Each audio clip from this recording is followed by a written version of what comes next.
Syrian Arab army units engaged a terrorist group and killed its members while they tried to cross from Turkey.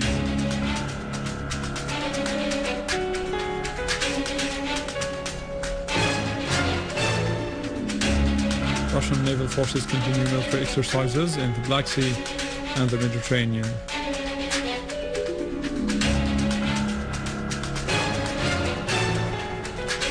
Israeli forces of occupation threatened to evacuate Beit al-Karami refugee camp to demolish it.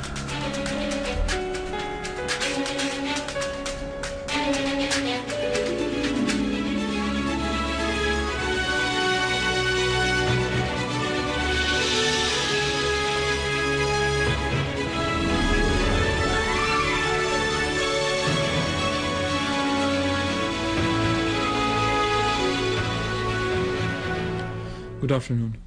Following the cutoff of the electric power supplies in the southern area of Syria as a result of a terrorist attack on a main line of power, the Minister of Electricity, Mr. Ahmad Khamis, stated that workshops continue their work to restore electric power supplies. The power began to come back gradually since this morning.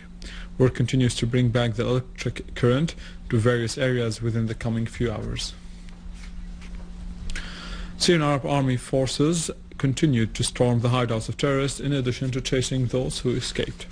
A military unit foiled an attempt of terrorist infiltration into Syria from Turkish territories across the village of Nab al-Mur in the Latakia countryside. Several of them, who belonged to the so-called Mujahideen Brigade, were killed. Syrian troops also destroyed 4 vehicles carrying heavy machine guns that were used by the gunmen.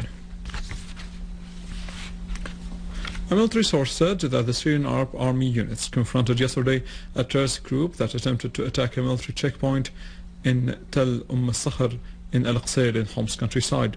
The source added that the terrorist group members were killed or injured and their weapons were destroyed during the operation. The Russian Committee of Solidarity with Syria asserted that terrorists recruited children and forced them to carry weapons and to join attacks on the Syrian Arab army. The committee said that the terrorists also used the children to torture and murder the kidnapped victims who fall in the hands of the terrorists. Such acts violate the international law and that forbid the recruitment of any children less than 15 years of age. The committee stressed that the whole world should know the savage practices of this false so-called revolution in Syria.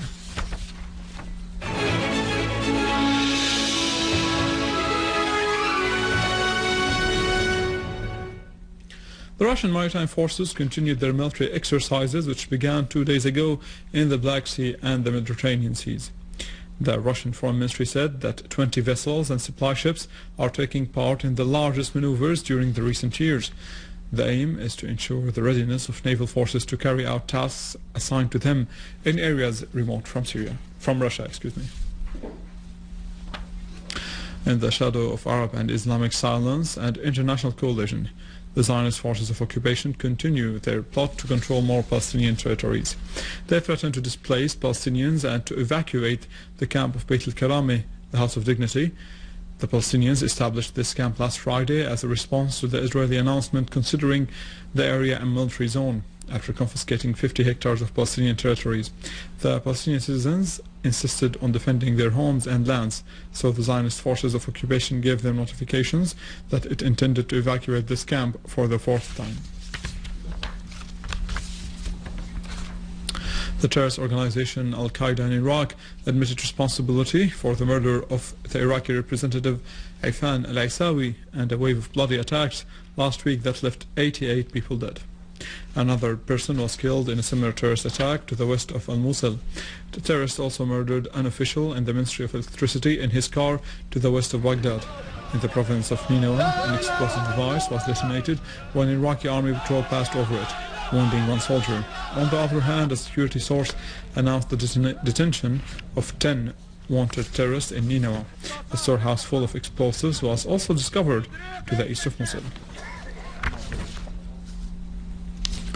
In Egypt, clashes were renewed in the city of Alexandria between security forces and hundreds of protesters who gathered in front of the courthouse, where 6 senior officers were on trial for killing demonstrators a year ago. Protesters chanted slogans against the judiciary system, calling for reform. Security forces tried to keep the protesters away from the courthouse.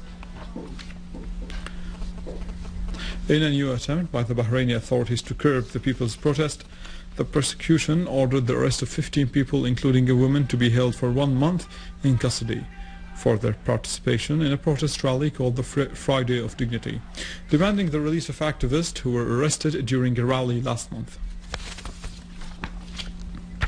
In Yemen, more than 10 terrorists from al-Qaeda were killed when an explosive device blew up in a house that belongs to a terrorist in the directorate of Al-Manasya, south of Sana'a. Yemeni sources said that the house, which was used for preparing improvised explosive devices, was completely destroyed in the blast.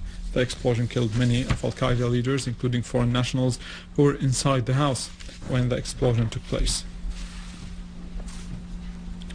Venezuelan Vice President Nicolas Maduro said that President Hugo Chavez is regaining strength and will start a new stage of treatment. Maduro said that the health situation of Chavez is improving after he suffered an inflammation of a respiratory following a successful surgery he underwent as part of cancer treatment in Cuba.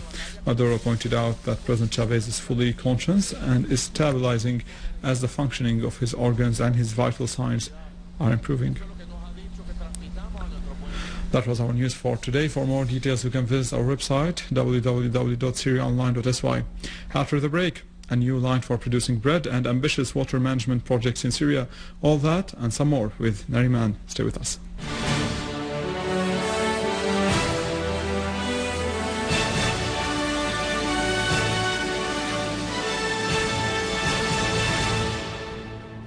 Ladies and gentlemen, good afternoon. The Minister of Water Resources, Engineer Bassam Hanna, asserted the importance of the economical and technical studies for implementing all the projects, adding that this is to get the top benefit of the technical workers' experience in the establishments of the ministry. Engineer Hanna emphasized the importance of finding new water resources close to the projects and the residential locations. He also pointed to the ministry efforts in providing water for all uses. The manager of the General Company for Bakeries stressed that the bakeries provide about 3,500 tons of bread per day. He also pointed out that the company's bakeries have enough flour, yeast and diesel, in addition to the strategic reserve, asserting that all bakeries are provided with electric generators and water wells. New statements issued by the General Administration of Customs showed 30.6% growth in the Chinese imports of the Iranian crude on an annual basis in September, and they rose about 39% from the previous month. They also noted that China is considered the biggest buyer of Iranian oil, as it is importing 2.52 tons of the Iranian crude, which is about 593,000 barrels per day. Oil dropped from the highest level in 4 months in New York before European finance ministers meet today to discuss the region's debt crisis, and as the US lawmakers vote this week on the new budget measures. While the Brent crude stabilized below $112 per barrel, with the oil markets silence after the recovery witnessed last week. The Brent crude declined by 21 cents, whereas the American crude fell by 25 cents after it went up to the highest level last week.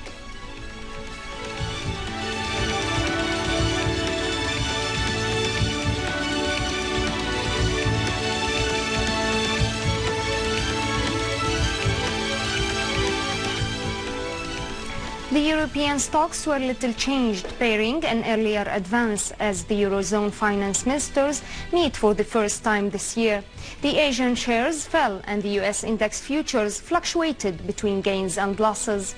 On the other hand, the Nikkei index closed down 1.5% as investors were selling for profits. The Nikkei index fell to 10,747 points to continue moving away from its highest level registered last Tuesday.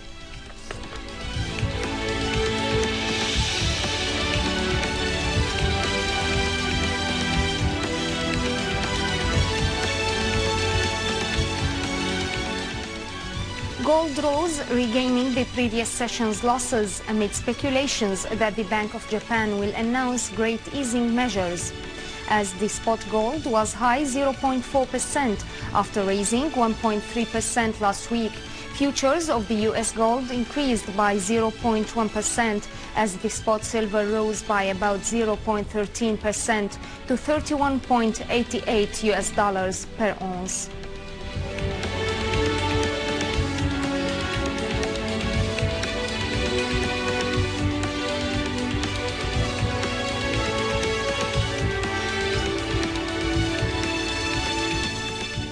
The yen strengthened from its weakest level against the US dollar since June, going up by 2010 as the Bank of Japan started a two-day policy meeting. Japan's currency declined by 6% against the greenback during the past month on speculations that the Bank of Japan will boost stimulus to lift the economy out of recession. The US dollar index was near a one-week high as the US home sales increased.